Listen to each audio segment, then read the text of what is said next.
মুসাফির অবস্থায় রোজার বিধান কি? মুসাফির অবস্থায় রোজা রাখবেন কি রাখবেন না? আল্লাহ তাআলা বলেন, ওয়া ইন তাসুমু খায়রুল লাকুম ইন কুনতুম তা'লামুন।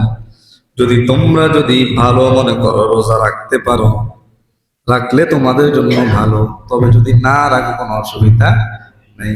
অপশন দিয়ে দিয়েছেন, রাখলে ভালো। ওয়া ইন তাসুমু খায়রুল লাকুম ইন কুনতুম তা'লামুন, যদি তোমরা বুঝতে পারো। হাদিস থেকে আমরা জানবো, বুখারী বর্ণনা, জাবির ইবনে আব্দুল্লাহ বলেন, রাসূলুল্লাহ সাল্লাল্লাহু আলাইহি ওয়াসাল্লাম কোন এক সফরে থাকা অবস্থায় কিছু মানুষ জটলা দেখা গেল। সফরে একটা ব্যক্তি রোজা রাখার কারণে বেহুশ হয়ে গেল সফর অবস্থায়। সবাই তার মাথায় পানি দিতেছিল। এমন সময় রাসূল দেখে বললেন, সফরে রোজা রাখা সওয়াবের কাজ নয়। বুঝলেন না কথা? তার মাথায় পানি দিতেছে, সে বেহুশ হয়ে গেছে সফরে রোজা রাখার। রাসূল বললেন, সফরে রোজা রাখা কি নয়, সওয়াবের কাজ।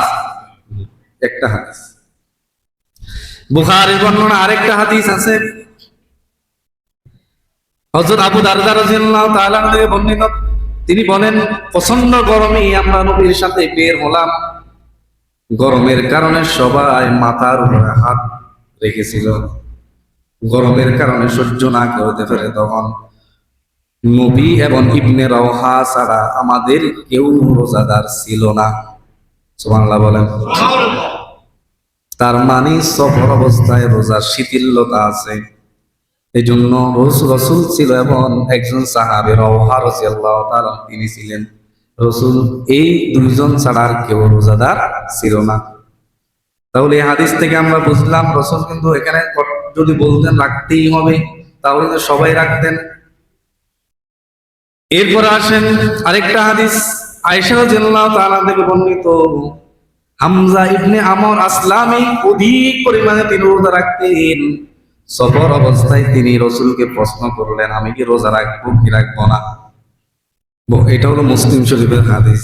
তখন আল্লাহর নবী অপশন দিয়ে দিলেন, রাখতেও পারো নাও রাখতে পারো। সুবহানাল্লাহ বলেন। এই হাদিস থেকে বুঝলাম আরো শিথিলতা। ওখানে রাসূল নিষেধ করেন নাই, তোমরা বাংলা কেন রাখো নাই কেন? আর ওখানে বললেন সওয়াবের কাজ নয়। আবার এই হাদিসের মধ্যে বলেন রাখতে পারো আবার নাও রাখতে পারো।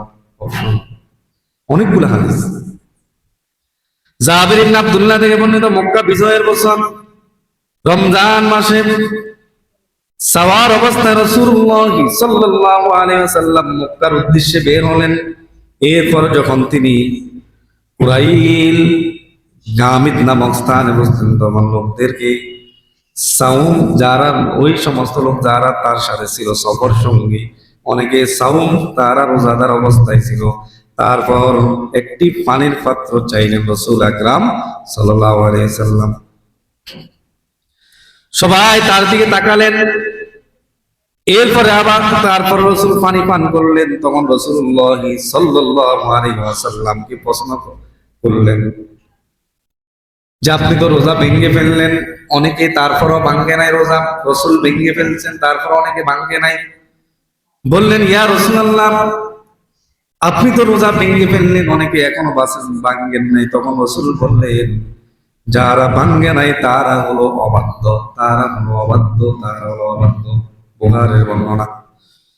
তাহলে এই ৪-৫টা হাদিস থেকে আমরা বুঝলাম যে সফর অবস্থায় রোজা রাখলে যদি আপনার শরীর যদি কাটে তাহলে রাখতে পারেন, যদি ভেঙে ফেলেন কোনো অসুবিধা নাই।